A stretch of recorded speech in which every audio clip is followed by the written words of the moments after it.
Alam nyo ba na pwede na tayong makagawa ng ganito kasarap na cone ice cream sa bahay? Tignan nyo naman kung gaano ito ka-overload sa peanuts at Oreo. At may malamagnum pa na chocolate sa gilid ng ice cream. Kaya tara, tama ng chikahan, umpisahan na natin. Mag-prepare muna tayo ng piping bag. Ito ang gagamitin kong chocolate. Any brand ng chocolate ay pwede ninyong gamitin. Maglalagay lang ako ng 3 guhit ng chocolate kada piping bag.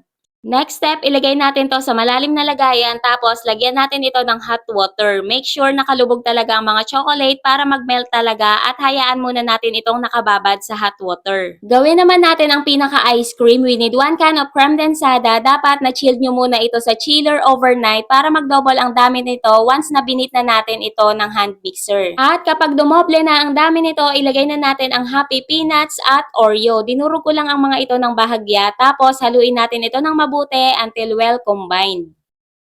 Balik naman tayo sa chocolate, tanggalin na natin ito sa hot water.